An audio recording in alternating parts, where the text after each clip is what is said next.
마태복음 24장과 25장은 감람산 강화라고 불립니다. 지도를 보시면 우리에게 익숙한 몇몇 지명이 보일 겁니다. 감람산은 예루살렘 동편에 위치하고 있었고 그 고도가 예루살렘보다 높았기 때문에 아마도 예수님은 예루살렘과 성전을 바라보시면서 이 말씀을 주셨을 것입니다. 이 교훈은 고난주간의 셋째 날인 화요일에 주어졌습니다.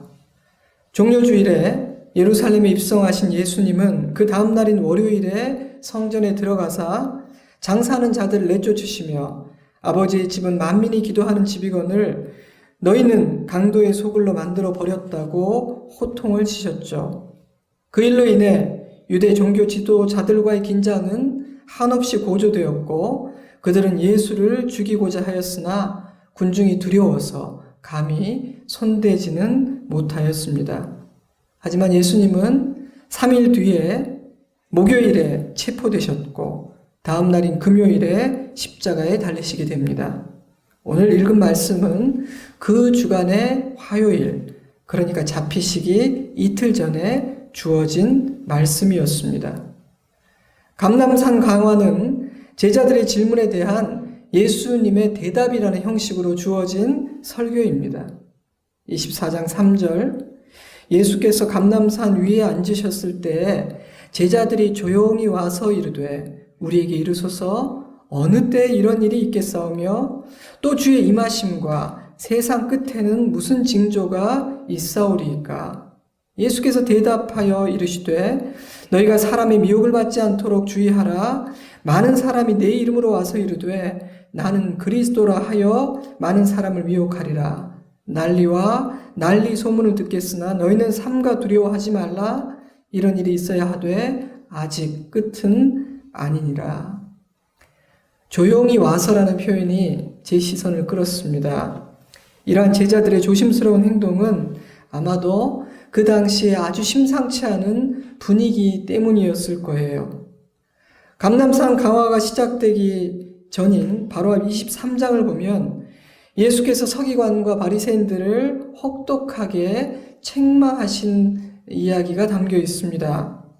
화 있을진저 외식하는 서기관들과 바리새인들이여 라는 표현이 7번이나 반복되었고 뱀들아 독사의 새끼들아 너희가 어떻게 지옥의 판결을 피하겠느냐 거침없이 말씀하시는 예수님의 압도적인 권위 앞에서 제자들과 무리들은 침도 꼴깍 삼키지 못하는 분위기였을 겁니다. 게다가 예수님은 제자들이 이해하기 어려운 충격적인 말씀도 주셨죠. 24장 1절 예수께서 성전에서 나와서 가실 때 제자들이 성전 건물들을 가리켜 보이려고 나오니 대답하여 이르시되 너희가 이 모든 것을 보지 못하느냐? 내가 진실로 너희에게 이르노니 돌 하나도 돌 위에 남지 않고 다 무너뜨려지리라. 한마디로 분위기가 장난이 아니었습니다. 때문에 제자들은 조심스럽게 예수님께 다가가 여쭈었던 것 같습니다. 예수님, 주님의 임하심과 이 세상의 끝이 가까이 다가왔음을 보여주는 징조는 어떤 것입니까? 예수께서 대답하십니다. 그때 많은 사람이 실족하게 되어 서로 잡아주고 서로 미워하겠으며 거짓 선지자가 많이 일어나 많은 사람을 미혹하겠으며 불법이 성함으로 많은 사람의 사랑이 식어지리라. 그러나 끝까지 견디는 자는 구원을 얻으리라. 이처럼 오늘 읽은 말씀은 유대인들이 주의 날이라고 불렀던 세상의 끝, 즉 종말의 때라는 배경 안에서 주어진 말씀입니다. 그러니 결코 가볍지 않은, 아니 굉장히 무거운 말씀이었죠. 지금 너희가 보고 있는 이 세상의 모든 것들은 영원하지 않을 것이다. 내가 다시 와서 이 모든 것들을 무너뜨리고 모든 것을 판단하고 심판할 것이다. 라는 가르치심 앞에서 제자들은 한 가지 질문을 갖지 않을 수 없었을 거예요. 그렇다면 주님, 우리는 무엇을 해야 합니까? 어떻게 살아야 하나요? 25장의 비유들이 그 대답이죠. 25장은 등을 들고 신랑을 맞으러 나간 10처녀의 비유와 흔히 달란트 비유라고 불리우는 주인의 소유를 맡은 종들의 이야기, 그리고 오늘 읽은 양과 염소의 비유로 구성되어 있는데요. 앞에 두 가지 비유가 예수님의 다시 오심을 준비하는 성도들의 삶의 자세에 대해서 말하고 있다면, 오늘 읽은 양과 염소의 비유는 그 기다림의 시간 동안 성도가 해야 하는 구체적인 행동에 대해 가르쳐주고 있습니다. 그것은 사람을 친절하게 대하라는 것입니다. 마태복음 12장 50절, 누구든지 하늘에 계신 내 아버지의 뜻대로 하는 자가 내 형제요 자매요 어머니이니라 하시더라. 예수님은 하늘에 계신 아버지의 뜻대로 행하는 자가 내 형제요 자매라고 말씀하신 바가 있습니다. 그리고 이 비유를 통해 마지막 때를 살아가는 자녀들을 향한 하늘 아버지의 분명한 뜻 한 가지를 가르쳐주고 있습니다. 그것은 모든 사람에게 친절하라는 것입니다. 왜냐하면 우리가 이 땅에서 한 사람 한 사람을 그 신분과 귀천에 관계없이 어떻게 대했는지는 마지막 날 우리가 받게 될 그 판결에 엄청난 영향을 미치게 될 것이기 때문입니다. 비유의 내용은 아주 단순합니다. 인자가 천사들과 함께 와서 영광의 보좌에 앉으시고 모든 민족들을 그 앞에 불러 모아 한 사람 한 사람을 구별하기 시작합니다. 한 사람 한 사람에게 판결이 내려지는데, 오른쪽으로 구분된 양들에게는 복받을 자들이여 나와 창세로부터 너희를 위해 예비된 나라를 상속받으라는 말씀이, 왼편으로 구분된 염소들에게는 저주를 받은 자들아 나를 떠나 마귀와 그 사자들을 위해 예비된 영원한 불에 들어가라는 말씀이 주어집니다. 그런데 그들이 그런 판결을 받게 된 중요한 이유는 그들이 지극히 작은 자 하나를 어떻게 대했느냐 때문이라는 것이죠. 이것은 실제로 일어날 일입니다. 예수님이 다시 오시는 그날, 본문이 묘사하고 있는 모든 일은 실제로 일어날 것입니다. 이 말씀이 어떤 배경에서 선포되고 있는지를 잊어버리시면 안 됩니다. 예수님은 지금 동화책을 읽어주고 계신 것이 아닙니다. 이 말씀은 굉장히 진지하고 아주 무거운 분위기에서 엄중하게 제자들에게 들려진 말씀이죠. 유대 종교 지도자들에게는 굉장히 충격적인 말씀이었을 것입니다. 왜냐하면 그들은 종교적인 행위와 눈에 보이는 어떤 것들로 자신들의 의로움과 경건함을 과시하며 다른 사람들을 무시하는 사람들이었기 때문입니다. 그런데 예수님은 그들 앞에서 그들이 가르쳤던 것과는 전혀 다른 새로운 기준을 제시하십니다. 너희가 이 땅에서 살면서 지극히 작은 한 사람 한 사람을 어떻게 대했느냐? 하나님 앞에 너희가 서게 되는 그날 아버지는 그것을 중요하게 여기실 것이다.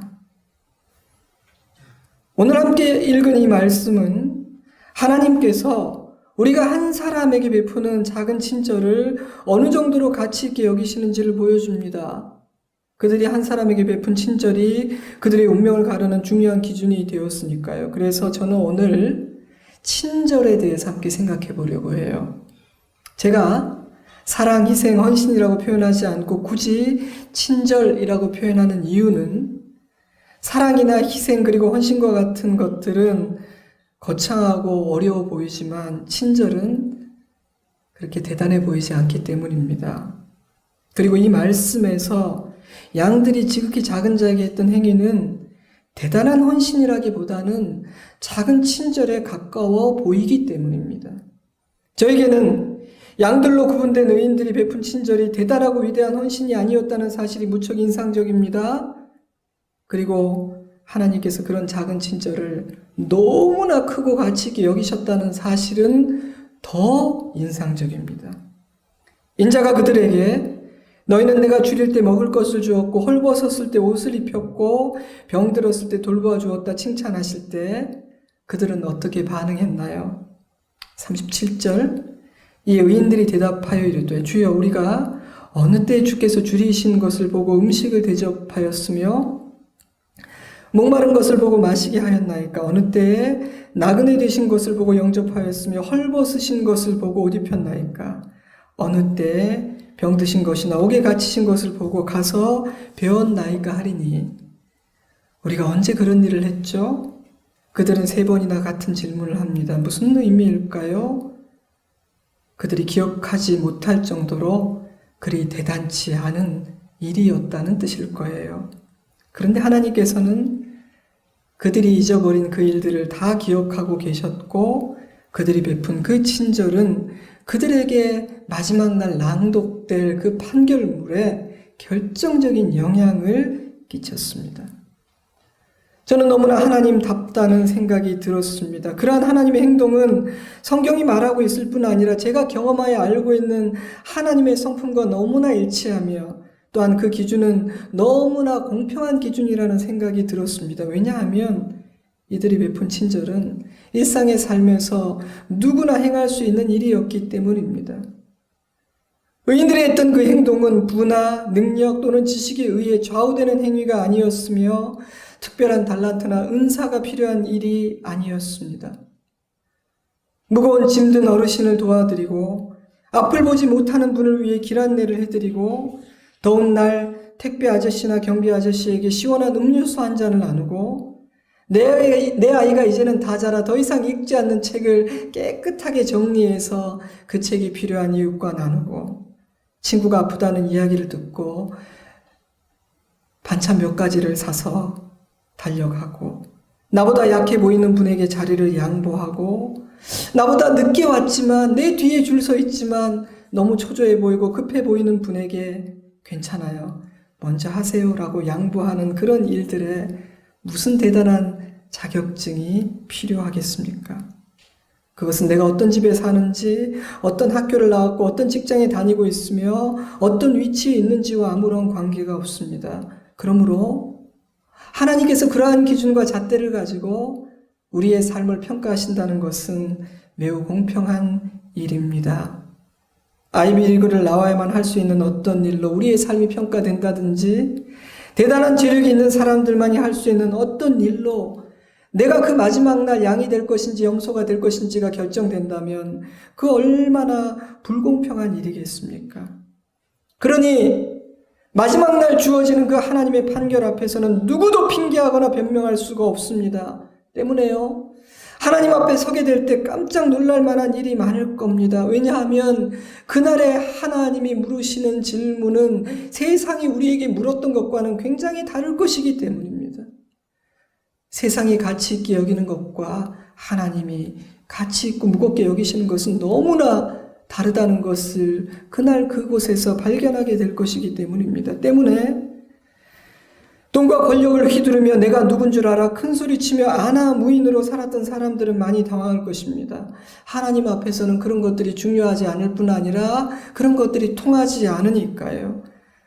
하나님은 모든 권위의 원천이시고 모든 부의 원천이신데, 감히 그 누가 권력과 돈으로 하나님의 판결을 바꾸려는 시도를 할 수 있겠습니까? 그러므로 하나님의 심판은 모든 사람에게 공평하고 공정하며 매우 엄정합니다. 그리고 제가 옛날에도 말씀드렸지만 1심제입니다. 세상은 3심제지만요. 말씀을 읽으며 저는 당신의 자녀들이 친절한 사람이 되기를 바라는 아버지의 마음을 느꼈습니다. 하나님은 우리가 아버지를 닮은 인자하고 긍휼이 많은 사람이 되기를 바라시는구나 라는 생각이 들었어요. 에베소서 4장 31절, 새 사람이 된 너희는 모든 악독과 노함과 분냄과 떠드는 것과 비방하는 것을 모든 악의와 함께 버리고 서로 친절하게 하며 불쌍히 여기며 서로 용서하기를 하나님이 그리스도 안에서 너희를 용서하심과 같이 하라. 한글 성경에 친절이란 단어는 몇 번 등장하지 않지만 서로가 서로를 자비와 사랑과 긍휼로 대하라는 것은 신구약 전체가 강조하는 바입니다. 에베소서 4장에서 친절로 번역된 헬라어는 다른 구절들에서는 인자함으로 번역되기도 했죠. 그러므로 누군가를 친절히 대하는 것은 누군가를 따뜻하고 인자하게 자비와 긍휼로 대하는 것입니다. 바울은 말세에 일어날 현상 중 하나를 이렇게 표현했습니다. 무정하며 원통함을 풀지 아니하며 모함하며 절제하지 못하며 사나우며 선한 것을 좋아하지 아니하며 참으로 안타까운 일이지만 우리는 이 사회 곳곳에서 이미 이러한 일들이 이루어지고 있는 것을 목격하고 있습니다. 그러나 하나님은 사랑하는 자녀들만은 그러한 세상의 풍조를 따라가지 않기를 소원하고 계십니다. 할 수만 있다면 다정하고 따뜻하게 서로를 대하고 서로의 필요를 채워주며 서로를 돕는 자가 되기를 원하십니다. 사실 그러한 삶은 너무나 상식적이고 너무나 당연한 일이기 때문에 그리 대단해 보이지 않습니다. 그런데 놀랍게도 예수님은 하나님은 그러한 친절의 무게를 아주 무겁고 가치 있게 평가하고 계신다고 말씀해 주십니다. 오늘 설교의 제목이 친절의 무게인데요. 저희 교육자들이 근래 설교 제목 중에 제일 멋있는 것 같다고 얘기를 해주었습니다. 궁금하다고 내용이 무엇일지. 제가 버릴 내용이 없다고 얘기를 해주었습니다. 저는 친절의 무게란 과연 누가 판단하는 것일까라는 질문을 던져보았습니다. 여러분의 생각은 어떤지 모르겠어요. 제가 생각을 좀 해보았는데 먼저 친절의 무게는 친절을 베푸는 사람이 판단할 수는 없다는 생각이 들었습니다. 오늘 읽은 말씀을 보면 양들은 아니 내가 언제 그런 친절을 베풀었지? 라고 반문하고 있고 염소들은 아니 내가 언제 그런 친절을 안 베풀었다는 것이지? 라고 반문하고 있습니다. 그들의 질문을 묵상하며 저는 친절을 행하는 사람은 자신의 행위의 가치와 무게를 정확하게 이해하기가 어려운 것이구나 라는 생각이 들었습니다. 그렇다면 친절의 무게는 누가 평가하는 것일까요? 오늘 말씀에 의하면 그 친절의 무게를 판단하시는 분은 하나님이십니다. 그러므로 우리는 하나님 앞에서 평가받을 수 있는 친절을 베풀어야 합니다. 그것이 어떤 친절이냐고요? 성경을 읽어보면 알 수 있습니다. 성경에는 하나님의 성품과 뜻이 담겨 있거든요. 그러므로 내가 친절이라고 생각하는 그 행위가 성경을 읽고 묵상하며 발견한 나의 하나님의 성품과 그 하나님의 뜻에 일치하고 있는지를 생각해 보면 됩니다. 예를 들면 이런 구절들이에요. 신명기 24장 19절 내가 밭에서 곡식을 벨 때 그 한 묻을 밭에 잊어버렸거든. 다시 가서 가져오지 말고 나그네와 고아와 과부를 위하여 남겨두라. 그리하면 내 하나님 여호와께서 내 손으로 하는 모든 일에 복을 내리시리라. 하나님의 성품이 느껴지는 친절이죠. 요란하지 않습니다. 화려하지 않습니다. 자기 이름도 되지 않습니다. 하지만 그냥 조용히 남겨두는 것입니다. 누군가 필요한 사람들이 그것을 가져갈 수 있도록요. 잠언 3장 27절 내 손이 선을 베풀 힘이 있거든 마땅히 받을 자에게 베풀기를 아끼지 말며 내게 있거든 이웃에게 이르기를 갔다가 다시 오라 내일 주겠다 하지 말며 잠언 14장 21절 이웃을 업신여기는 자는 죄를 범하는 자요 빈곤한 자를 불쌍히 여기는 자는 복이 있느니라. 마태복음 6장 1절 사람에게 보이려고 그들 앞에서 너희 의를 행하지 않도록 주의하라. 그리하지 아니하면 하늘에 계신 너희 아버지께 상을 받지 못하느니라. 이처럼 성경에는 하나님의 뜻이 명백하게 드러나 있습니다. 그러므로 성경을 읽고 그 말씀에 담긴 아버지의 성품과 뜻을 깊이 이해해 보십시오. 그러면 우리도 하나님께서 무겁게 여기시는 내가 평가하는 친절이 아니라 하나님 앞에서 평가받을 수 있는 그런 친절을 행할 수 있습니다. 또한 저는 친절의 무게는 그 친절을 받아서 경험하는 사람만이 느낄 수 있구나라는 생각이 들었습니다. 양들은 제가 언제 주님을 섬겼죠? 라고 질문하지만 그들이 베풀었던 그 작은 친절을 경험하는 사람들은 나는 알고 있는데 라고 생각했을 것 같습니다. 베푸는 자는 자신이 행하는 친절의 무게를 잘 알지 못하지만 그 친절을 경험하는 사람은 그 무게를 느낄 수 있기 때문이죠. 그러므로 우리는 내 입장에서가 아니라 받는 사람의 입장에서 가치 있고 무게 있는 친절이 무엇인지 생각하는 지혜를 가져야 합니다. 냉동식품 가공 공장에서 일하는 한 여직원이 퇴근하기 전에 냉동창고에 들어가서 이런저런 점검을 하던 중에 쾅 하고 문이 닫혀버리고 말았습니다. 깜짝 놀란 그녀는 문을 두드리며 목이 터지도록 소리치며 도움을 청했지만 그 누구도 그녀의 소리를 듣지 못했죠. 5시간이나 지나 여직원의 몸에 감각이 없을 정도로 얼어붙어 있을 때 누군가 문을 열었습니다.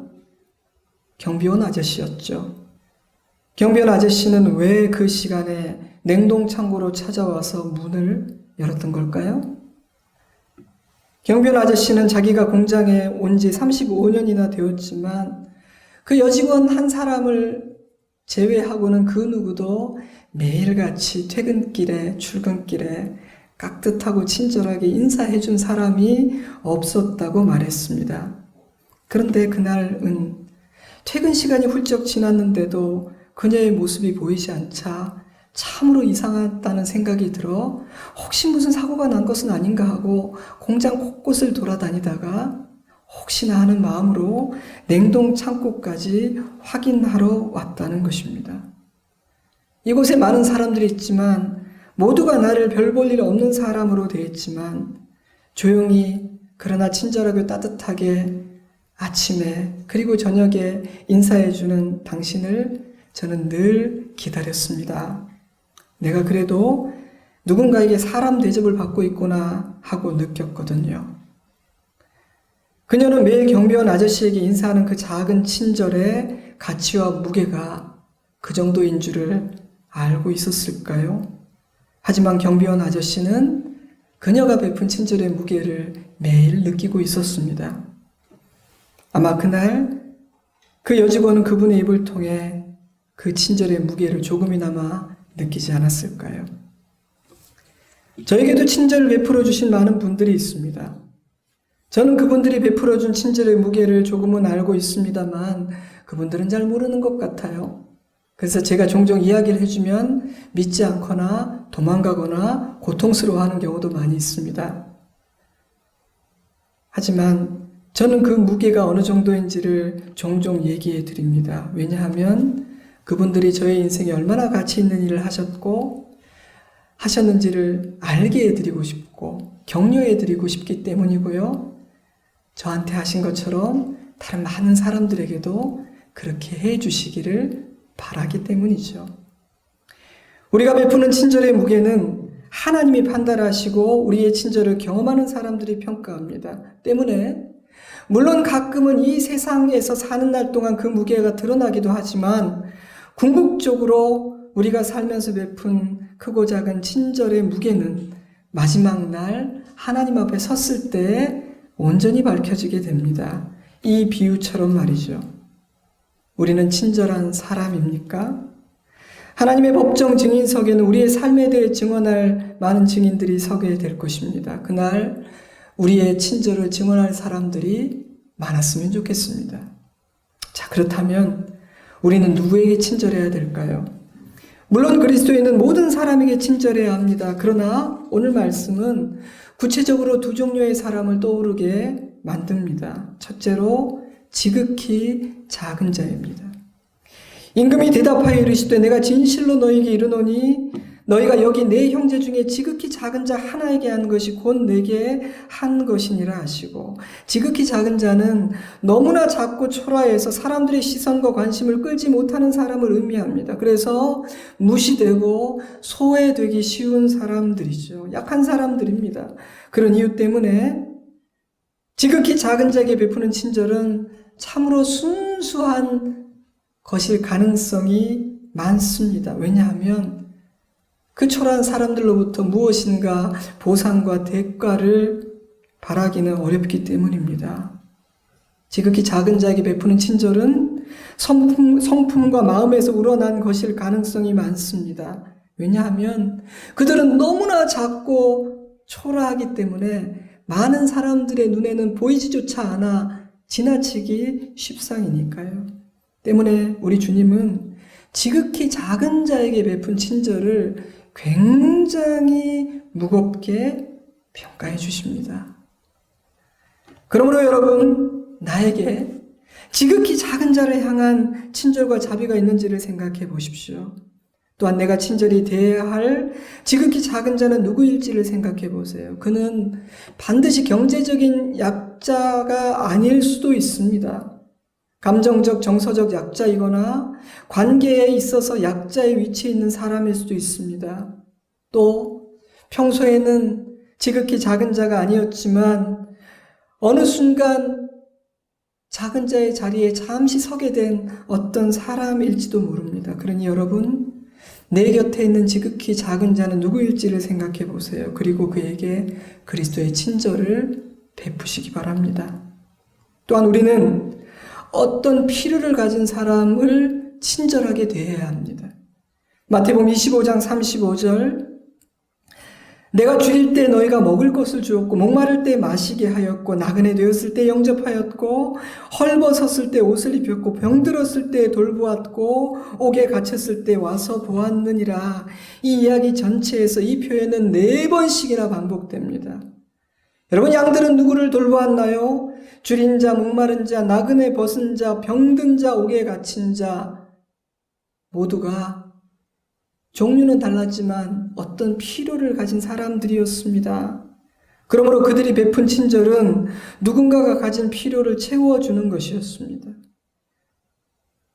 그들의 인생 전체를 바꿔줄 수는 없었지만 조금이나마 한시적으로나마 그들이 가진 필요를 구체적으로 채워주는 친절이었습니다.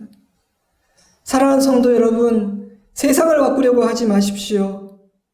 내 곁에 있는 한 사람에게 친절한 것부터 시작하십시오. 많은 사람들이 거창한 말을 하면서도 정작 하나님의 분명한 뜻에 순종하지 못하는 경우가 많은 것을 봅니다. 그것은 모순일 뿐 아니라 위선입니다. 바리새인들과 다르지 않은 태도입니다. 그러므로 여러분, 내 곁에 무엇인가를 필요로 하는 사람이 있지는 않은지 주위를 살펴보세요. 육체적인 연약함, 경제적인 연약함, 정서적인 연약함, 관계의 연약함, 그 필요의 모습은 매우 다양할 것입니다. 그것이 무엇이든지 혹시 내 가까이에 나의 친절과 나의 기도를 필요로 하는 사람이 있지는 않은지 생각해 보십시오. 그리고 그들의 필요를 한시적으로나마, 작게나마 채워주는 친절을 베푸십시오. 우리에게는 그다지 어렵지 않고 그리 대단한 일이 아닐지도 모릅니다. 그러나 하나님 앞에서 그 가치와 무게는 결코 가볍지 않을 것입니다. 말씀을 묵상하면서 저는 21세기를 살아가는 우리에게 필요한 조금은 독특하고 특별한 친절의 모습 하나를 생각해 보게 되었습니다. 그것은 기다려주고 이해해주고 그가 허락하지 않는 한 함부로 그의 삶에 호기심을 갖거나 간섭하지 않는 친절이 아닐까, 남의 일에 대해 함부로 말하지 않는 그런 친절이 아닐까라는 생각을 해보았습니다. 목회를 하면서 현대인들의 삶의 무게와 짐은 이전보다 훨씬 더 복잡하고 무거워졌다는 생각을 자주 하게 됩니다. 그 고민과 짐의 종류와 깊이가 너무나 내밀하고 깊고 무거워서 누군가와 선뜻 나누기 어려운 경우도 점점 더 많아지는 것 같습니다. 에이, 드라마니까 그렇지 저런 일이 어디 있어라고 생각하기 쉬운 일들이 실상은 바로 내 주위에서 내 옆에 있는 지체들의 삶에서 이루어지고 있다는 것을 저는 자주 목격합니다. 그러니 굉장히 말을 조심해야 됩니다. 왜냐하면 우리가 함부로 하는 그 말들과 평가가 어쩌면 내 옆에 있는 지체나 이웃의 삶에서 실제로 이루어지고 있는 일인지도 몰라요. 이 시대에는 육체적, 경제적 필요를 가진 사람도 많지만 내면과 정서적 필요를 가진 상처받은 사람도 아주 많이 있습니다. 이런 분들에게는 따뜻한 친절과 공동체의 보호가 필요한데 종종 우리의 미숙함이나 불필요한 호기심 때문에 보다 깊은 관계 안으로 들어오는 것을 두려워하고 물러서는 경우가 있습니다. 드러내고 싶지 않은 깊은 아픔이 있는 사람들은 자신이 준비될 때까지 그것을 감추어 두고 싶은데 자꾸만 물어보거든요. 한국인이 정이 많아서이기도 하겠지만 우리는 종종 그가 원하지 않는데 아직 나눌 준비가 되지 않았음에도 불구하고 오픈하고 나눌 것을 강요하는 경우도 있는 것 같습니다. 아들을 가진 엄마가 있습니다. 그런데 어느 날 그 아들이 자신은 여자로 살고 싶다고 이야기합니다. 그리고 아르바이트를 해서 수술을 할 거라고 말합니다. 여러분이라면 어떤 심정일 것 같으세요? 목사님, 너무 극단적인 예가 아닌가요? 네, 극단적인 예일 수 있습니다. 그런데요, 제가 교회 안팎에 또 때로는 예수님을 알지도 못하는 사람들과 대화하고 상담을 하다 보니 우리가 참으로 극단적인 예라고 생각하는 그런 일들이 우리와 멀리 있는 이야기는 아니더라고요. 공동체의 돌봄과 누군가의 친절을 절실히 필요로 하는 상황에 처한 엄마는 자신에게 질문합니다. 내가 속한 공동체는 나의 심정을 진심으로 이해해 줄 수 있을까? 사람들은 나를 친절히 대해 줄까? 내가 말하고 싶을 때까지 기다려주고 나와 같은 아픔으로 조용히 기도해 줄까? 혹시 기도 제목이라며 내 아이에 대해 이곳저곳에서 수군거리는 것은 아닐까? 친절은 쉬운 것 같으면서도 참으로 어렵습니다. 내 입장이 아니라 상대방의 입장에서 생각하는 지혜와 배려가 필요하기 때문입니다. 우리는 나의 경험과 지식의 한계를 넘어서기 위해 겸손함과 열린 마음을 가져야 합니다. 다른 사람들이 생각하는 친절과 사랑에 대해 함부로 판단해서도 안 됩니다. 왜냐하면 그런 판단은 내 기준에서 나오는 것이기에 자칫 자기의 의의가 될 수도 있기 때문입니다. 저는 진정한 친절은 상대방의 입장에서 생각해보는 지혜와 조심스러움, 내가 생각하는 것이 전부가 아닐 수 있다는 겸손함이 있을 때 비로소 온전해질 수 있다고 생각합니다. 어떤 작가의 이야기입니다. 어느 지역으로 봉사하게 된 그는 떠나기 전 현지 어린이들을 위한 방한용 점퍼와 목도리를 샀습니다. 그런데 같이 가는 멤버 중에 한 사람이 사탕을 사가자고 주장을 합니다. 사탕을 사가자. 작가는 강력히 반대했습니다. 빈곤이라는 차가운 현실과 싸우고 있는 아이들에게 막대 사탕이 도대체 무슨 도움이 되겠냐는 것이죠. 하지만 그 멤버의 고집도 만만치가 않았습니다. 그래서 결국 그 멤버는 자비를 들여서 사탕을 사갑니다. 그런데 막상 현장에 가보니 자신의 생각이 짧았다는 것을 인정하지 않을 수가 없었습니다. 작가는 아이들이 조심스럽게 그 사탕의 껍질을 벗기는 순간 피어오르는 그 밝고 환하고 놀라운 미소를 지금도 잊을 수가 없다고 고백합니다. 그리고 내 생각이 전부는 아니었구나. 사탕을 주고 싶어 했던 그 멤버는 내가 알지 못한 어떤 것들을 경험했고 그것을 알고 있었구나라는 생각이 들었다고 합니다. 그렇습니다, 여러분. 친절은 상대방의 입장에서 생각해보는 지혜와 신중함, 그리고 내가 생각하는 것이 전부가 아닐 수 있다는 겸손함이 있을 때 비로소 온전해지게 됩니다. 말씀을 맺겠습니다. 예수님은 하나님 앞에서 친절이 얼마나 가치 있고 무거운 것인지를 가르쳐 주십니다. 우리의 삶이 평가될 그 마지막 재판정에서 친절은 결정적인 역할을 할 것이라고 말씀하십니다. 그러므로 친절한 행동을 과소평가하지 말라고 말씀하십니다. 이것은 우리의 행위나 공로로 구원받을 수 있다는 이야기가 아닙니다. 이것은 하나님의 백성다운 삶이 어떤 것인지를 가르쳐주는 이야기입니다. 그 입으로 아무리 고상하고 거창한 말을 한다 할지라도 그의 삶에서 친절과 자비와 긍휼을 발견할 수 없다면 그는 하나님의 백성일 수 없다는 이야기입니다. 저는 친절이란 근본적으로 우리의 인격과 성품에서 우러나오는 행동이라고 확신합니다. 그러므로 우리는 섣부른 친절을 행하려 하기보다는 먼저 내 자신이 친절한 존재인지를 물어야 하는 것이 순서인 것 같습니다. 그런데 어떻게 하면 친절한 사람이 될 수 있을까요? 저는 인자하신 하나님을 깊이 묵상할 때만 가능하다고 생각합니다. 친절하려고 노력한다고 되는 일이 아니라 하나님의 인자하심을 아는 만큼 친절해질 수 있는 것 같아요. 그러니 인자하신 하나님 앞에 머무르십시오. 하나님의 인자하심을 깊이 묵상하세요. 나에게 베푸신 아버지의 인자하심과 친절하심을 깊이 자주 많이 생각하세요. 그러면 그 아버지를 닮고 싶은 소망이 생길 것입니다. 그리고 그 아버지를 닮게 될 겁니다. 자녀들에게 친절이 얼마나 가치 있고 귀한 것인지를 가르쳐 주십시오. 자녀들이 지극히 작은 자, 무엇인가를 필요로 하는 자에게 친절을 베풀었을 때 큰 소리로 칭찬하고 상을 주십시오. 그리함으로 내 엄마 아빠가 무엇을 중요하게 여기는 사람인지를 보여주십시오. 매일의 삶에 소락되는 작은 친절을 베풀 기회를 결코 놓치지 마십시오. 주님은 그 친절을 크게 보십니다. 지난주에 어떤 작가의 에세이를 읽었습니다. 따뜻한 이야기가 굉장히 많았거든요. 그녀는 신입 시절 상사의 심부름으로 거래처에 중요한 서류를 받으러 갔다고 합니다. 그런데 일이 꼬이고 꼬여서 진짜 힘든 하루를 보내고 어둑해질 무렵에야 서류를 받아들고 지하철을 타게 되었습니다. 거래처에 가기 때문에 예쁜 정장을 입고 굽이 가늘고 긴 하이를 신고 온종일 돌아다녔더니 발목에는 감각이 없었고 발바닥은 바늘로 찔러대는 것처럼 아팠습니다. 그런데 러시아어라 앉을 자리가 없었어요.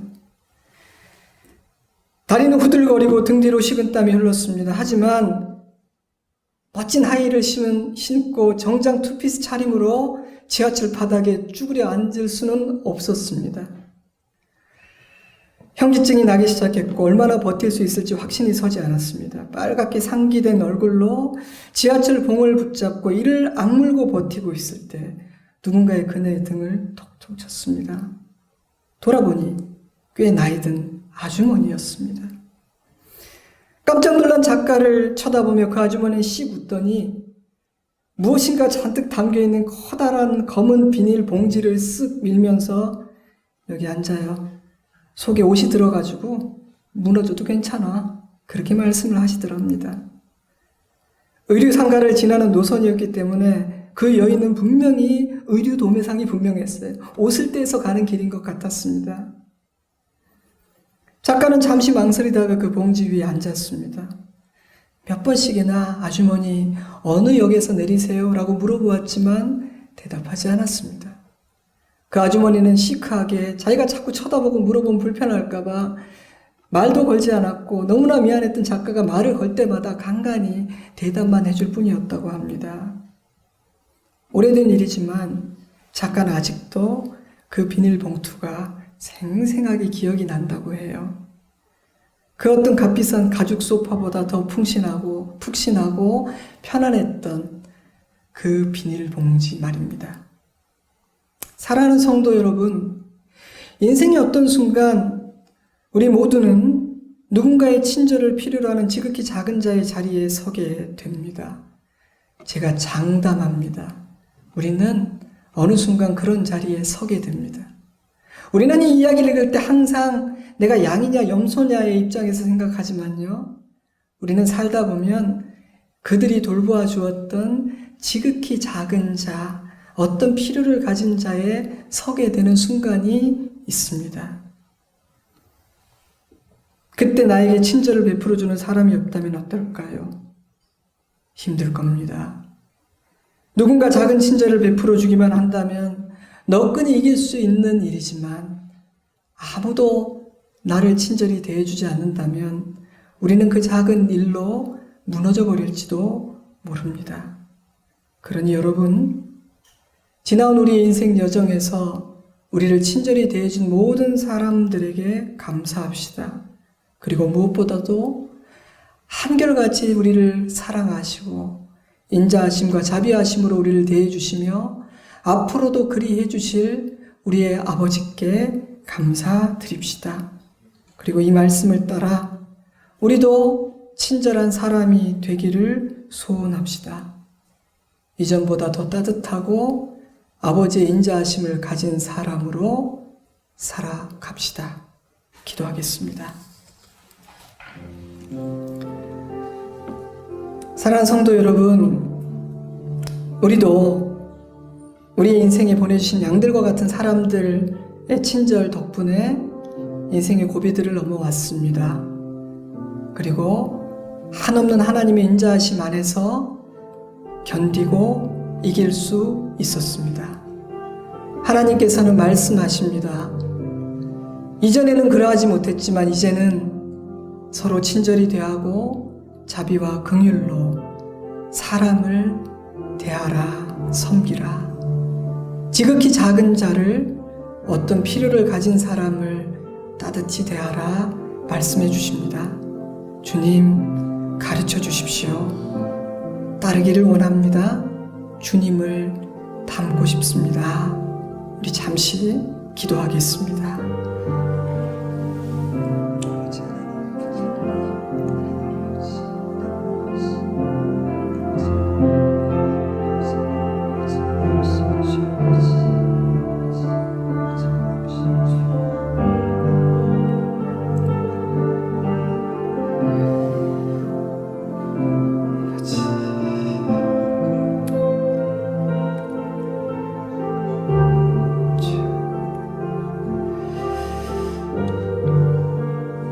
우리를 한없이 사랑하시는 참 좋으신 아버지 하나님, 우리가 지극히 작은 자의 모습으로 어떤 필요를 가지고 외롭게 서 있을 때 언제나 친절과 사랑으로 다가와 주신 좋으신 하나님 아버지, 오늘 우리에게 귀한 가르침 주신 것 감사합니다.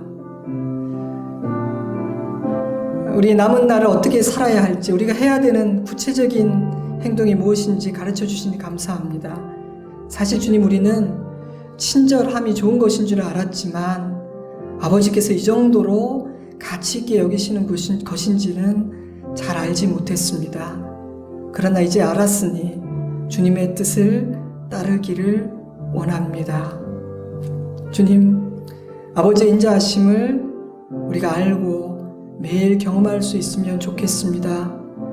그래서 우리의 마음에 상처가 치유되고 우리 안에 삐죽하게 튀어나와 모나있는 것들이 부드러워지고 아버지의 인자하심을 닮아가 친절을 베풀 수 있는 아버지의 아들과 딸이 되면 좋겠습니다.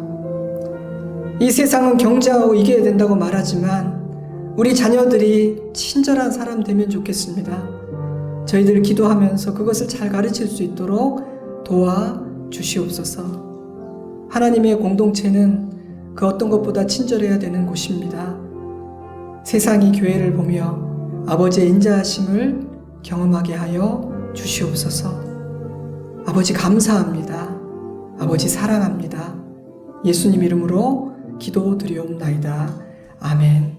우리 다 같이 자리에서 일어나셔서 값비싼 향유를 주께 드린 우리의 마음을 담아서 찬양하겠습니다.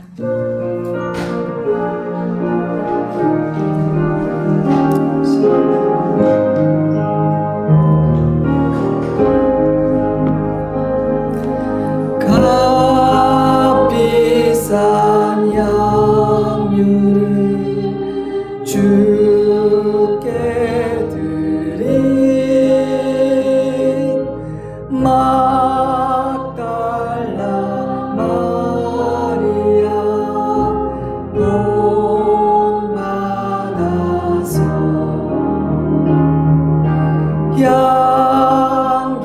향기로운 산재물 주님께 바치리. 사랑의 주 내 주님께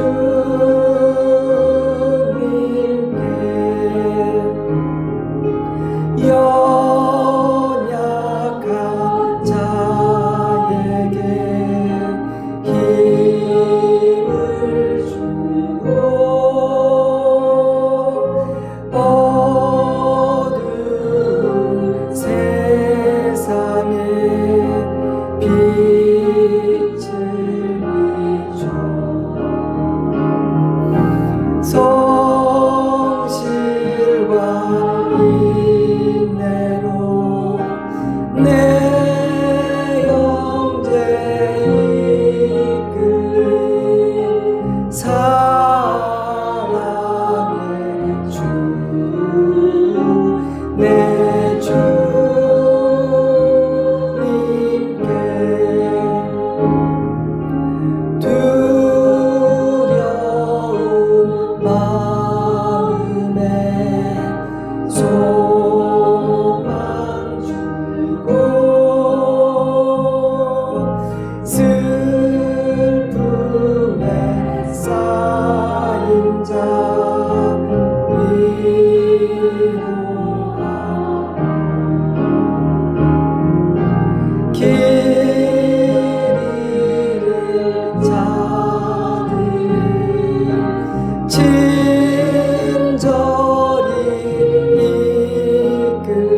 기도를만 한 번 더 합니다. 인생의 환원이 깃들어서 이 땅에 수고가 끝날 때에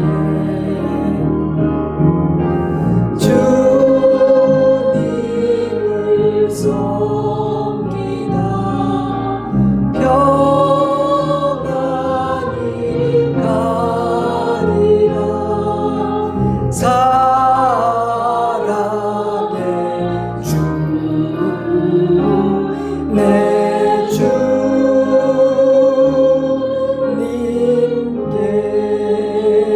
주님께. 지금은 우리 위에 자기 생명조차 아끼지 않으셨던 우리 구주 예수 그리스도의 은혜와 하나님 내 아버지의 깊고 넓은 사랑하심과 성령 하나님의 인도하시고 악으로부터 지키시는 은혜와 능력의 역사하심이 주님의 친절과 자비하심에 감사하고 나를 친절히 대해준 모든 사람들의 은혜를 기억하고 남은 삶 주님 앞에 칭찬받은 그 양들처럼 주님의 인자를 닮은 친절한 사람으로 살기를 다짐하는 사랑하는 주의 자녀들과 그 머리 위에 우리 좋은 씨앗 교회와 이 나라와 열방에 세우신 하나님의 교회 위에 이 나라의 민족 위에 이제부터 영원토록 함께 하시옵기를 간절히 축원하옵나이다. 아멘.